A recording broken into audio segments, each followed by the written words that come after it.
trouxe Bíblia, ou tem costume de usar no aplicativo, tem também aqui no telão, Hebreus, capítulo de número 10, versículo de número 24 e 25, somente esses dois versos. Hebreus, capítulo 10, verso 24 e verso 25.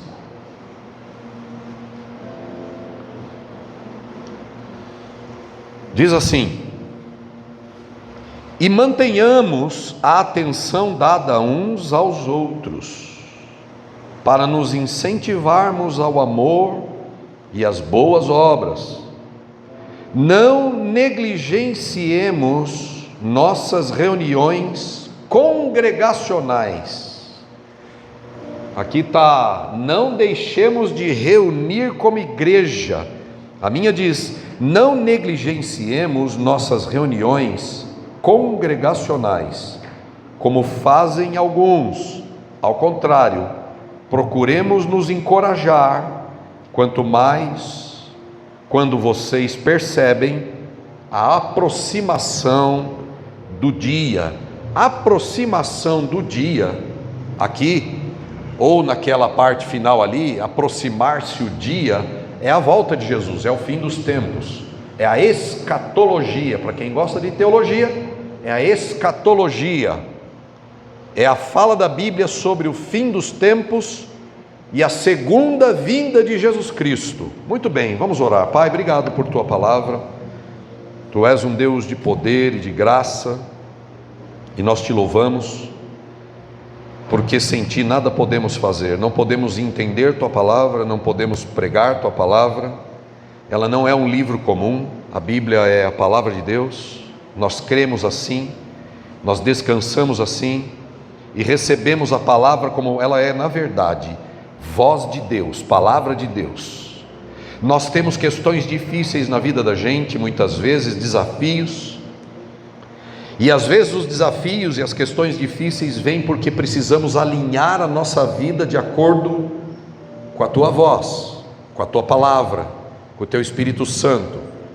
Então, Senhor, não fala somente aquelas coisas que nos agradam, mas proclama a tua profecia a nós e alinha a nossa vida para que a gente possa experimentar a tua presença, a tua paz, a tua harmonia, teu poder, em nome de Jesus, amém.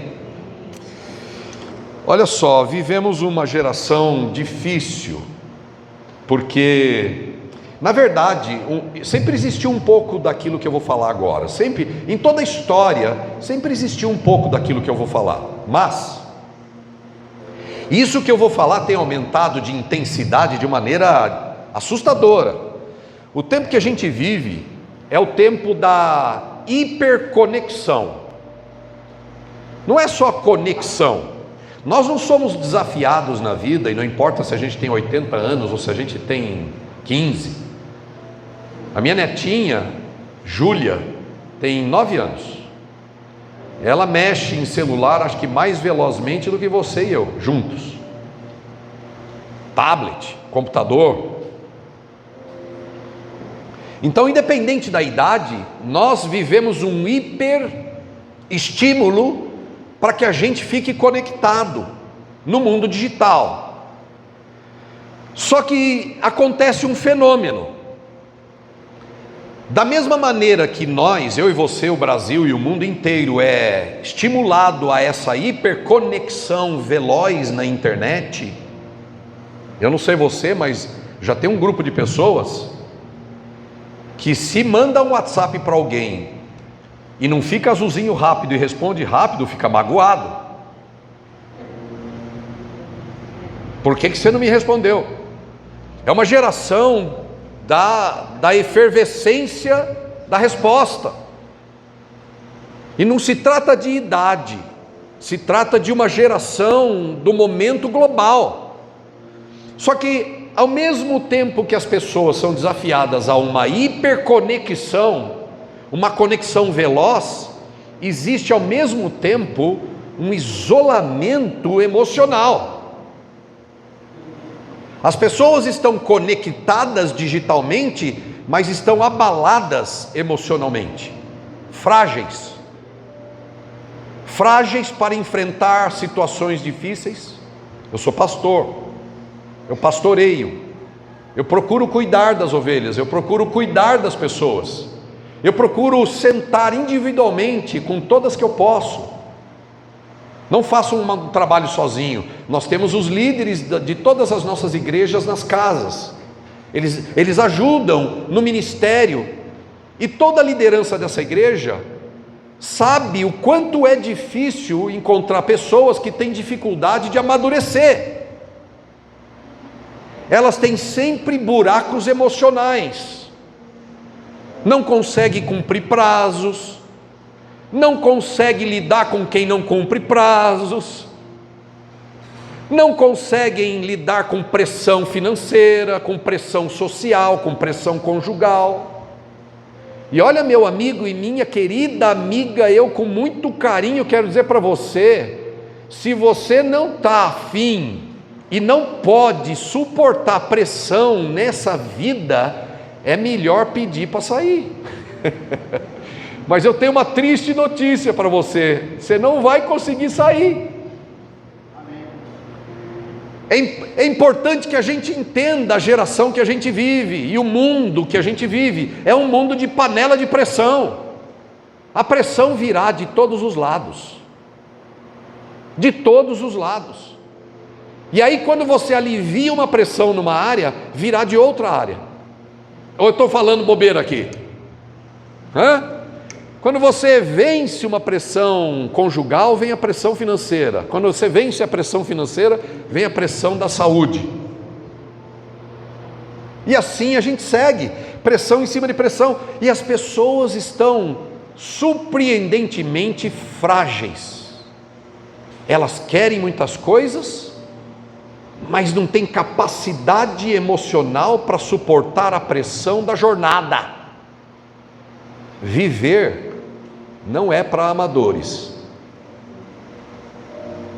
Viver é um desafio enorme.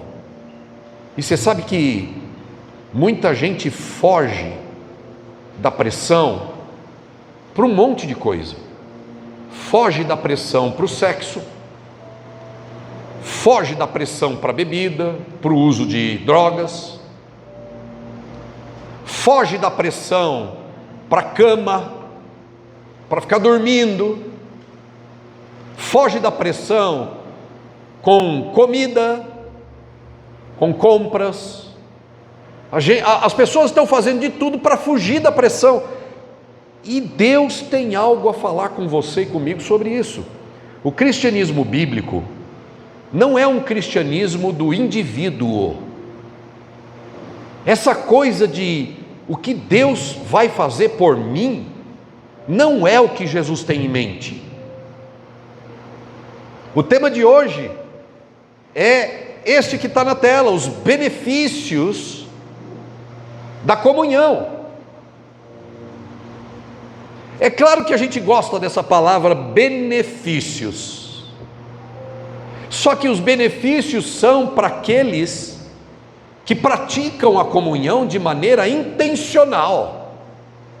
Eu gosto de dizer, minha esposa, minha mulher, a Cecília, ela vez por outra, ela cita isso. O Douglas gosta de dizer o seguinte, que criança, e está cheio de adulto criança, Bia, criança, pessoas não maduras, elas só fazem o que estão afim. Está cheio de adulto que só quer fazer o que está afim. Adulto amadurecido faz o que tem que fazer, faz porque sabe que é bom, faz porque sabe que é preciso. E comunhão é uma dessas coisas. Comunhão é uma dessas coisas que nós precisamos fazer, não porque somente nos alegra, mas porque é necessário. E olha, o cristianismo bíblico, se você olha para o cristianismo bíblico, porque tem o cristianismo dos pastores, tem o cristianismo dos pregadores, mas tem o cristianismo de Jesus, tem o cristianismo da Bíblia, tem o cristianismo dos apóstolos, que às vezes, de maneira triste, não é o cristianismo dos pregadores do nosso tempo. O cristianismo de Jesus, quando alguém perguntou para ele assim: Senhor, me ensina a orar. E aí ele vai ensinar a oração do Pai Nosso. E vocês lembram da oração do Pai Nosso? Como é que começa mesmo? Pausa. Você percebeu? Engraçado, né? Um indivíduo vem para Jesus e pede para ele: Jesus, me ensina a orar. E Jesus, quando vai ensinar, ele diz: Pai Nosso. Por que Pai Nosso? Porque o cristianismo de Jesus é coletivo. Porque o cristianismo do Espírito Santo é comunhão. Porque o cristianismo da ideia de Cristo é eu e o meu irmão, eu e minha família da fé. É Pai Nosso, não é meu Pai. Jesus não ensinou meu Pai, não, ele ensinou Pai Nosso, porque na cabeça dele, ele espera que a gente viva assim, em comunhão com as pessoas. O autor de Hebreus, ele está escrevendo para um grupo de pessoas que está debaixo de pressão. O pessoal que está recebendo a carta de Hebreus, que ninguém sabe quem escreveu, tem algumas ideias, uns dizem que foi Paulo, outros dizem que foi Apolo, e aí ele escreve para uma igreja, para um pessoal que está cansado. Eles estão esperando a volta de Jesus, eles estão meio que cansados, porque entraram nas casas deles, levaram os bens deles, só porque eles eram de Jesus. Essas pessoas tiveram, como diz o próprio livro de Hebreus, tiveram as suas casas assaltadas, por causa da fé, e eles estão vivendo pressão, eles são rejeitados na sociedade, e eles estão debaixo de pressão, e aí a pressão é tão grande, que alguns cristãos, ou sei lá quantos cristãos, o que eles faziam? Eles estavam deixando de estar junto com as pessoas na igreja, eles estavam diminuindo o valor da comunhão, e Deus quer nos ensinar que, independente da pressão, independente dos apertos, independente dos desafios, nós precisamos, mais do que a gente imagina, de estar em comunhão com a igreja, com as pessoas da igreja. E lembrando, eu quero lembrar que igreja não é o prédio, nunca foi o prédio, nunca Deus intencionou, planejou que a igreja fosse estar no prédio. A gente diz isso, tudo bem, e aí, você vai para a igreja? Porque na verdade a igreja é a reunião das pessoas. Por que essa igreja aqui, a Apex, ela tem reunião nas casas? Tem reunião nas casas aqui perto, tem reunião na Moca, 2 lá na Moca, tem outras por aqui, por perto, enfim, nós temos aí várias reuniões que acontecem na casa. Por quê? Porque a igreja são as pessoas que se reúnem em nome de Jesus. E aquele povo estava, por causa das dificuldades, abandonando a comunhão. E aí, quando você deixa de estar junto, coisas acontecem na sua vida pessoal. Quando você deixa de valorizar o poder de estar junto, coisas acontecem na sua vida financeira, na sua vida emocional, na sua vida familiar, na sua vida social. Coisas começam a acontecer, de difíceis. O esfriamento toma conta, as pessoas vão ficando sem amor. Você acha que o mundo está ficando do jeito que está, por quê? Ausência de Deus, ausência de luz. Gente, abra os olhos. Abra os olhos, o mundo que a gente vive hoje está avançando na ciência, sim ou não? Ciência está melhorando. Vocês viram a notícia aí? Agora, recentemente, um rapaz recebeu eu não sei que substância é, nem lembro o nome, não vou falar o nome errado, e está andando, era paraplégico e está andando, porque foi tratado em 15 dias, ele está andando. Lamanina, sei lá, alguma coisa assim, que é a proteína, polilaminina. Você vê, olha aqui, uma brasileira, ok, olha só, a ciência está avançando, a cultura avançando, a tecnologia está aí, a IA avançando, e o homem? E o ser humano? O ser humano está avançando? O ser humano está perdoando mais? O ser humano está distribuindo mais riquezas? O ser humano está amando mais? O ser humano está sendo mais justo? Não. O ser humano está sendo mais ético? O ser humano está ficando mais moral? Ou o ser humano está sendo descoberto nos seus arquivos Epstein? Ou está se traficando mais crianças? Ou está se traficando mais mulheres? Ou crianças estão sendo raptadas em diversas partes do país, do mundo, para serem escravas sexuais de uma elite global? Como é que o mundo está ficando? A ciência está avançando, mas e o ser humano? E por que o ser humano está assim? Porque precisamos de mais educação. E os países mais educados não têm imoralidade? De onde vêm as maiores atrocidades?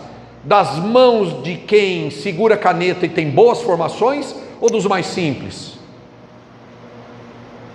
De onde vêm as maiores destruições? Das pessoas bem educadas ou das pessoas mais simples? Em termos de educação formal. E se você olhar para a história, as pessoas mais bem educadas são essas que estão fazendo mais porcaria no mundo. Então a solução não é a educação, a solução não é científica, a solução não é social, a solução é espiritual, a solução é congregacional. O ser humano está ficando ruim, não é porque ele queira, mas é porque ele é assim. Agora ele está tendo oportunidade de colocar para fora aquilo que o ser humano está se tornando, e é. Agora olha só, para essa situação Deus tem uma solução, e Ele vem apresentando esse caminho desde que Ele veio para cá, desde que Jesus veio, Ele vem apresentando isso. Você sabe que quando você lê Hebreus, você vê que o autor de Hebreus, ele vai contar para a gente a superioridade, o quão grande é o sacrifício de Jesus comparado a qualquer coisa do povo judeu. Leia Hebreus e você verá que o sacrifício de animais não conseguia purificar a consciência das pessoas no mundo judaico. A Bíblia garante que o sangue de bodes e touros não tinha capacidade de perdoar e de purificar a consciência das pessoas. E o autor de Hebreus, ele vai mostrar que Jesus, ele ofereceu o seu próprio sangue para lavar a nossa consciência das obras mortas. Jesus ofereceu o seu corpo na cruz para morrer pelos pecados da humanidade. Jesus ressuscitou para garantir que a nossa vida se torne uma vida nova. A história registra duas criações. Nós temos duas criações. A primeira criação é a de Gênesis, e disse Deus: haja luz, e criou o mundo. Mas a segunda criação é em Cristo. Tanto é que a Bíblia diz assim em 1 Coríntios, diga comigo: se alguém está em Cristo, nova criação é. As coisas velhas já passaram, eis que tudo se fez novo. Veja só, tem uma opção para quem vai participar da segunda criação, não tem uma terceira. Nós temos dois povos no mundo. Nós temos o povo da primeira criação e nós temos o povo da segunda criação. Foram recriados em Cristo. É aqueles que creem em Cristo, que se rendem a Cristo, que recebem o perdão de Cristo e começam a andar de acordo com a sua palavra, em obediência a Jesus. Esse é o povo da segunda criação. É uma criação espiritual, a pessoa nasce de novo. E Deus tem o seu caminho para restaurar não o mundo. Irmãos, esse mundo como você conhece já está passando, e ele vai passar. Esse mundo que você e eu conhecemos e vivemos nele, ele está prestes a encerrar a sua história. Eu não sei a data, ninguém sabe. Mas esse mundo que você conhece, ele está prestes a fechar as cortinas. Jesus vai voltar pela segunda vez. E ele vai voltar para buscar aqueles que fazem parte da comunhão dos santos, da comunhão da igreja, daqueles que foram recriados em Cristo. O autor de Hebreus fala disso, desse sacrifício superior de Jesus para perdoar pecados. O autor de Hebreus fala dessa superioridade do sacrifício de Cristo para transformar a vida das pessoas de dentro para fora. De dentro para fora.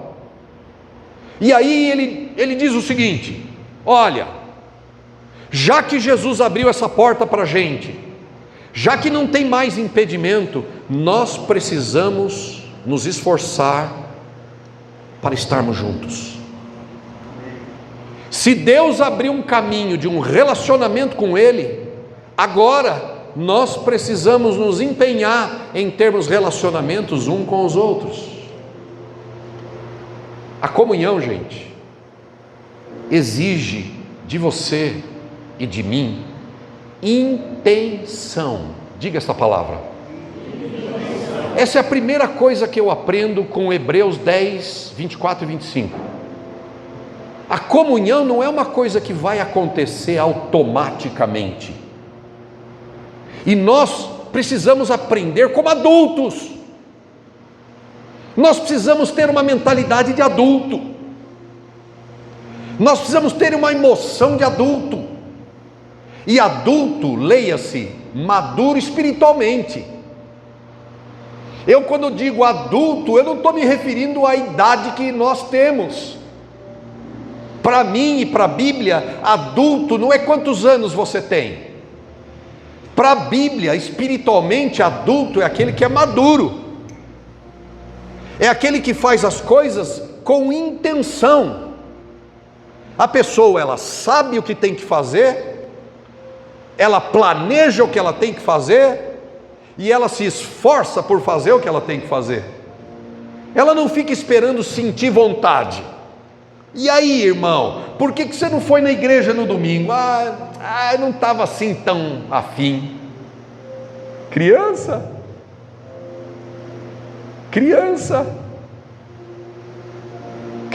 só faz o que tem vontade, lembra que eu disse? E a Bíblia está chamando a gente a um desenvolvimento de maturidade. Diga comigo, comunhão tem que ser intencional. Comunhão exige intenção. A Bíblia diz assim, aqui no texto que você leu: consideremos uns aos outros. Olha lá o que está escrito, põe aí para a gente, Léo, versículo 24, capítulo 10 de Hebreus. Como é que começa o capítulo 10, 24? Importemo-nos uns com os outros.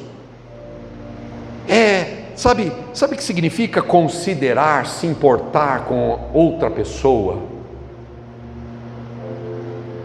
Deixa eu fazer uma pausa aqui antes de concluir essa frase. Eu preciso. Olha só. Nós fomos treinados na vida. Fomos treinados a amar só os de casa. Pai, mãe, irmãos, filhos, tio. A gente foi treinado a se importar só com os de casa. Isso é bom, isso é ótimo. Paulo escreveu a seu filho na fé, Timóteo, o seguinte: ele disse: olha, se alguém não cuida dos seus e dos da sua própria casa, é pior que o incrédulo e negou a fé. Cuidar dos seus, dos da sua própria casa, é uma responsabilidade nossa. Meu pai faleceu ano passado, em abril do ano passado, dia 27 de abril do ano passado. Durante todo o processo da fase idosa dele, ele faleceu com 87 anos, praticamente. Não chegou a completar 87, mas estava muito perto. Então eu digo que faleceu com 87 anos. E eu e meus irmãos somos em 4. Minha irmã do meio mora na Inglaterra há mais de 20 anos. Eu e minha irmã mais velha moramos aqui em São Paulo. Meu irmão mais novo, caçula de todos, mora em Taubaté. Nós temos um grupo, Brothers, e a gente trata de assuntos da casa, da família. Nós nos juntamos e demos toda assistência durante todo o processo. Ele teve demência, entrou num grau de demência, estava correndo risco. Tivemos que tomar um monte de ações sobre essa questão do meu pai. Um dia a gente teve que fazer uma coisa que ele não gostava. Aliás, a gente fez bastante coisa que ele não gostava no final, porque ele se punha em risco, em perigo. E nós tivemos que tomar decisões difíceis, e tomamos, e fizemos isso por benefício dele mesmo. Um dia eu estava indo para lá para fazer uma dessas decisões difíceis, e aí apanhei meu irmão mais novo, daqui para lá, fui daqui para o interior, peguei meu irmão mais novo, fomos lá para comunicar ao meu pai como é que a gente ia fazer a coisa. E no caminho eu fiz uma oração, falei: pai, meu pai verdadeiro, né? Falei: pai, eu não quero de maneira nenhuma desonrar meu pai físico, da carne, aqui. Eu quero honrar meu pai. Eu não quero fazer coisas que seriam aos seus olhos desonra. Eu quero cuidar do meu pai, mas precisamos protegê-lo também. Eu peço um sinal, Senhor, por favor. Eu não sou de pedir sinal, mas por favor, eu estou inseguro aqui nessas decisões. E o pai falou comigo de maneira tão clara, tão clara. Vocês não acreditam, ele falou através da boca do meu próprio pai. No dia de tomar uma decisão séria, eu falei: pai, podemos orar antes da gente conversar? E eu orei, eu, meu pai e meu irmão. Nós temos que conversar com você, pai, mas quero orar antes. E oramos. E eu fiz essa oração pedindo a Deus que nos guiasse e falasse com a gente. Eu terminei de orar, meu pai virou para mim e falou assim: filho, eu sei que vocês me amam, e eu sei que vocês querem o melhor para mim. O que vocês disserem, eu vou fazer.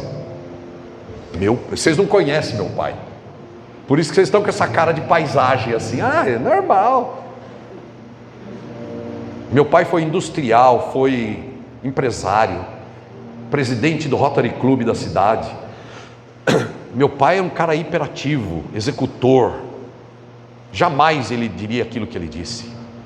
E aquilo foi voz do céu tranquilizando meu espírito para cuidar do meu pai. E por que eu estou contando essa história? Eu estou contando essa história não para me gabar e para mostrar que eu sou bonzinho, porque eu não sou. Mas eu estou contando essa história para você entender que a gente precisa cuidar com carinho, com respeito, o melhor possível que a gente puder dos nossos pais, dos nossos irmãos da carne, de sangue.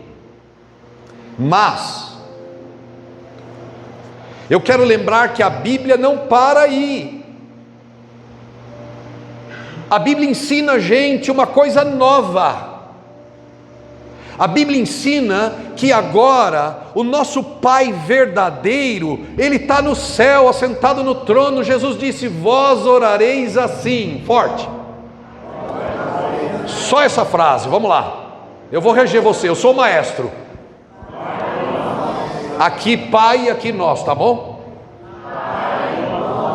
Aqui ganhou. Então vamos inverter para dar uma chance para eles. Continua ganhando, então vocês aplaudem eles. Pai nosso, o Senhor veio trazer uma ideia nova, mas não somente uma ideia. Jesus morreu por essa verdade. Jesus derramou sangue por essa verdade.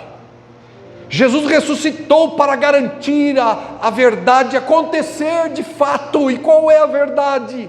A verdade é que Deus nos tornou uma família espiritual, onde Ele é nosso Pai e nós somos todos irmãos.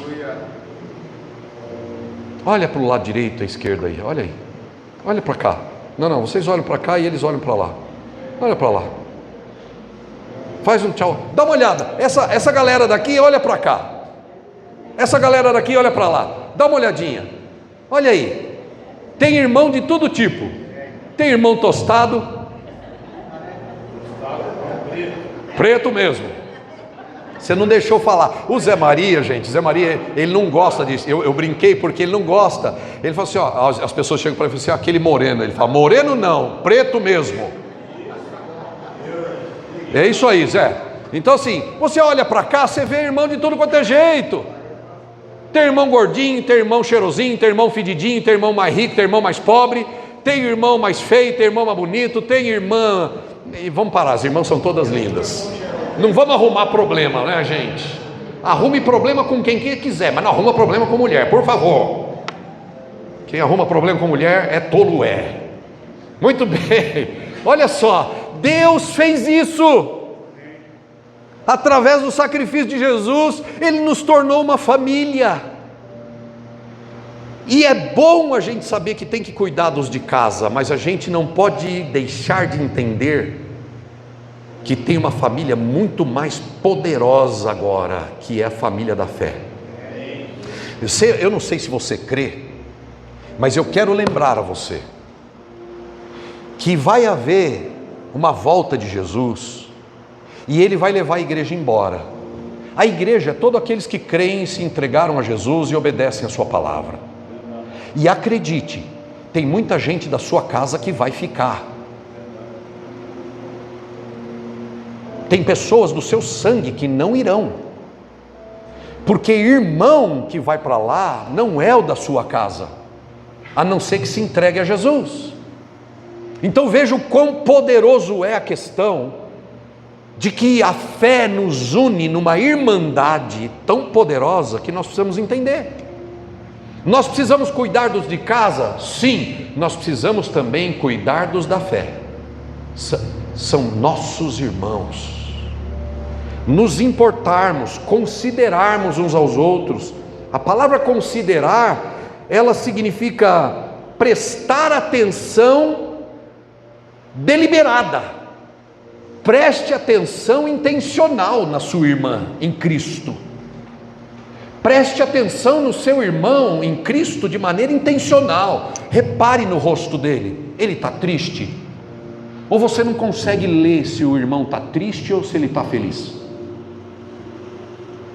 Veja, vamos trazer isso para uma esfera bem prática, porque senão a gente vai ficar aqui pregando historinha de carochinha. Nós vamos ficar aqui fingindo de ser igreja. Eu não vim dar o resto da minha vida para construir uma igreja com a graça de Jesus para um monte de gente que vai fingir de ser igreja.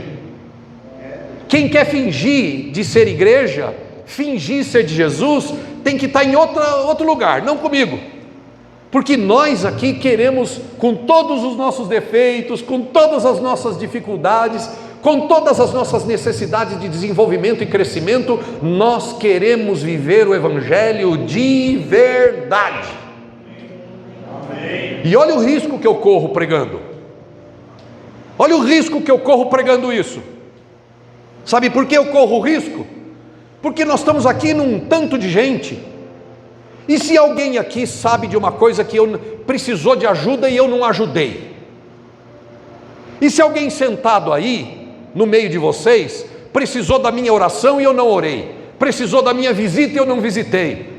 Precisou da minha presença e eu não pude estar? Ou eu não quis estar? E se eu ajo de maneira mentirosa? E se eu roubo o seu dinheiro?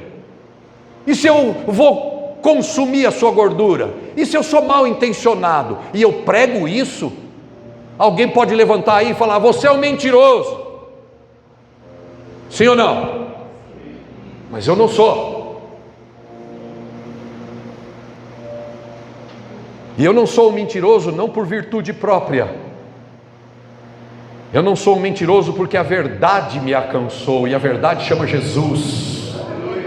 A verdade me transformou, e eu não sei viver outra coisa e pregar outra coisa que não seja a verdade. E às vezes a verdade até ofende você, mas eu amo mais você do que te respeito. Eu respeito você, mas eu te amo mais. Então o amor me faz falar a verdade, não te respeitar. Eu não gosto do que eu ouvi. Ok, mas eu te amo e você vai receber a chibata aí. Recebe, irmã. Vai receber uma chicotadinha. Eu recebo, porque você não vai ficar de fora. Vai ter reunião da manga, culto da manga. Agora é um dia de culto da manga, amanhã de culto da manga. Daqui a pouco a gente vai sentar, celebrar e festejar comendo feijoada. Mas agora é o culto da manga. O que é o culto da manga? Onde todo mundo toma chupada.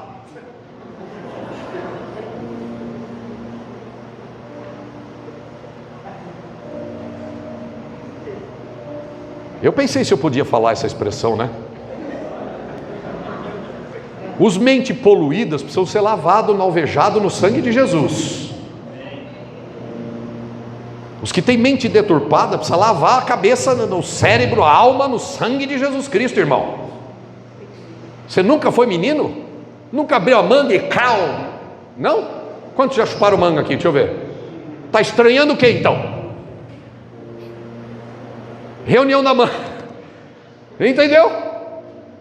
Não vou pregar sobre manga não. A comunhão, irmão, meu amigo, minha amiga, a comunhão precisa ser intencional. A comunhão, o relacionamento com os irmãos não pode ser casual. Tem que ser intencional.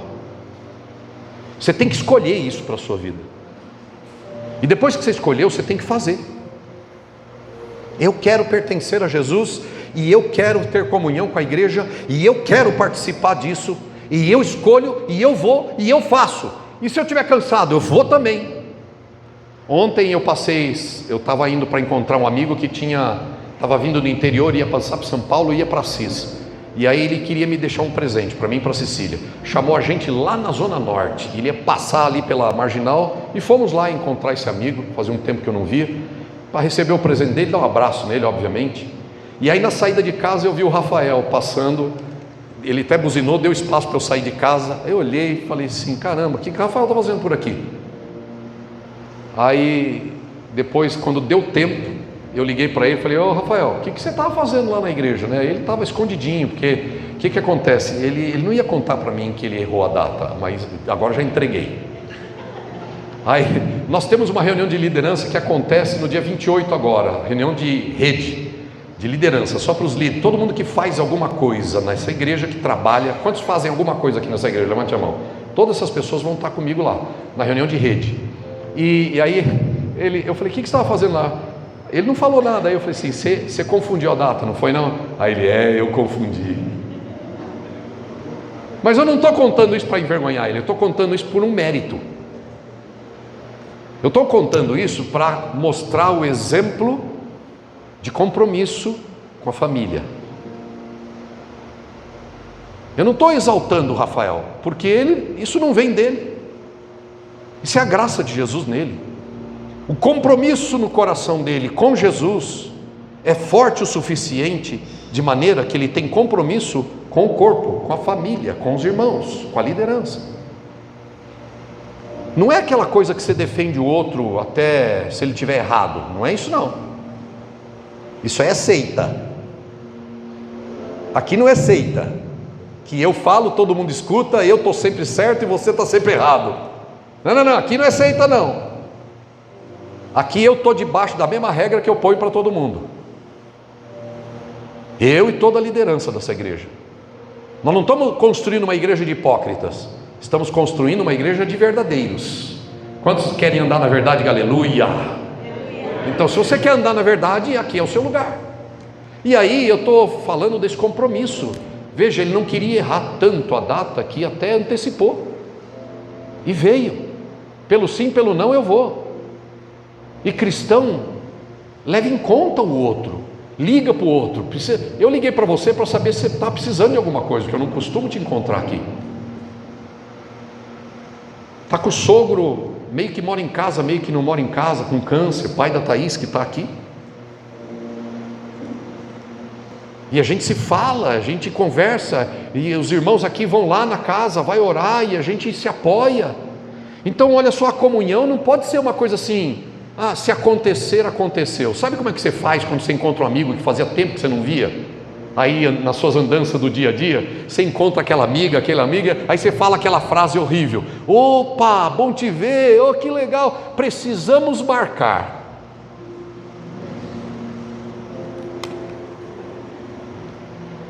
Quantas vezes você já falou essa frase e não marcou nada? Faz as contas.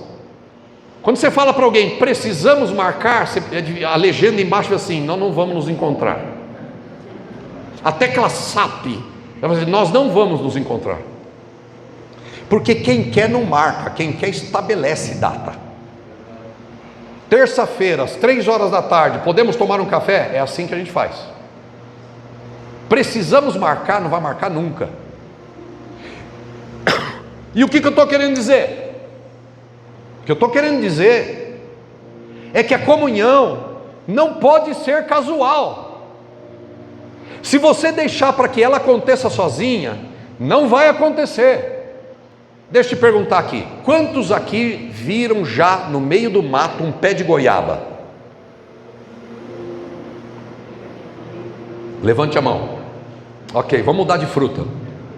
Quantos aqui já viram no meio do mato um pé de laranja? Tudo bem? Quantos aqui já viram no meio do mato morango? Lá, aconteceu sem querer, eu também já vi. Batuba tinha muito, agora tem menos. Quantos aqui já viram no meio do mato um pé de milho? Aí. Agora, o que é um pé de milho no meio do mato? O que é um pé de laranja no meio do mato? O que é um pé de jabuticaba no meio do mato? É o acaso. Aconteceu sem querer. Alguém cuspiu uma semente lá, um passarinho derrubou do bico e nasceu sem querer no meio do mato. Mas você não vai ver no meio do mato sem querer um pomar de laranjas. Vai? Um pomar de laranja não nasce sem querer. Uma horta de alfaces ou brócolis não nasce sem querer. Um pomar de laranja precisa ser intencional. Alguém tem que ir lá, cavar, semear, cuidar, limpar e manter. Talvez você tenha um pé de jabuticaba na sua vida, isso é bom, mas Deus quer que a sua vida seja um grande pomar de frutas maravilhosas.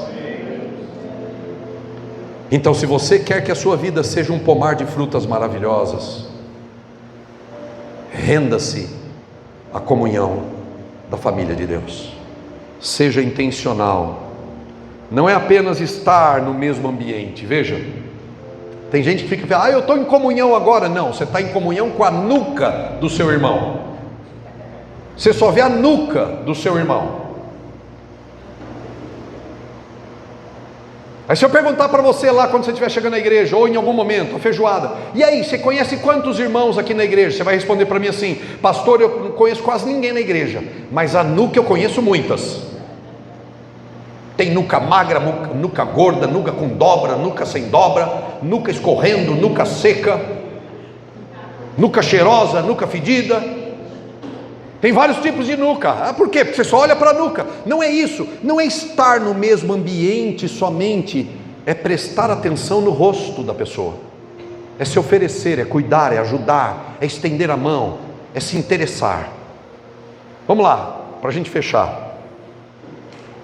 O que você e eu precisamos? O que é que você e eu precisamos diante disso?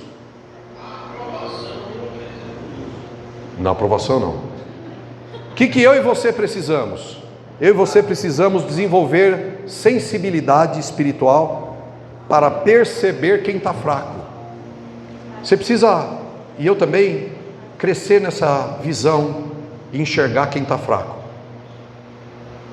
Quem é que está fraco perto de você? Ajude, se ofereça, se interesse. Pastor, mas eu já tenho tanto problema. Por isso que você tem muitos problemas, que você só foca no seu. Cuida do outro e Deus resolve o seu. Pergunte de verdade. Não pergunte com falsidade, pergunte de verdade. Como está a sua vida com Deus? Como é que está a sua vida com Deus?